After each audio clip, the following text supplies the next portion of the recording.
এরে জমিদারের বেটা, সকাল হয়নি? আর 5 মিনিট আব্বা, আর 5 মিনিট। তোর এত বড় সাহস, তুই আমার মুখের উপর কথা বলছিস? তুই কি রাজার বেটা হয়ে গেল নাকি? আচ্ছা তুমি আগে শিওর হও তো আমি আজার বেটা নাকি জমিদারের বেটা? তোর কেল্লা বয়স আমিও পার করেছি, কোনোদিন দুপুর পর্যন্ত ঘুমাইনি। আচ্ছা তোমাকে সময় কি এত লরম খাট আসলো? না। ফ্যান আসলো? ফ্যান মারাচ্ছে, কারে নিয়ে আসলো না আবার ফ্যান মারাচ্ছে। গরমত পাকা হেঁকাতে হেঁকাতে জীবন চলে গেছে। এসি আসলো? এসি?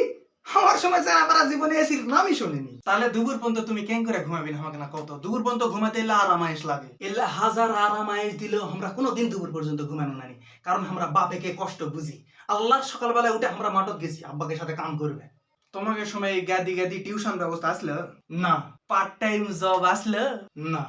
তাহলে তো তোমাকে মাঠত কাম করাই লাগবে। পারিস তো খালি তর্ক করবে। আমার বন্ধু জব্বারের বেটা সিজিপিএ 4 পাশে, তুই কি করিস? জব্বার আঙ্কেলের তো একটা 10 তলা বাড়ি আছে, তোমার নাই কেন? জব্বারের সাথে তুই হামাক মিলাচ্ছ কেন? তাহলে তার বেটার সাথে আমার তুলনা করছেন কেন? পারিস তো খালি তর্ক করবে। 1980 সালের গপ্প যদি এসে 2024 সালে করেন তাহলে তো এরকমই হবে।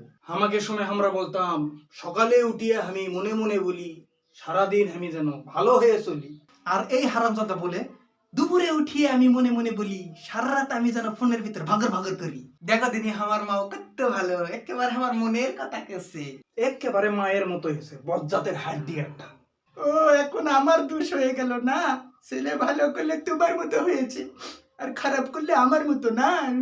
লে শুরু হয়ে গেল।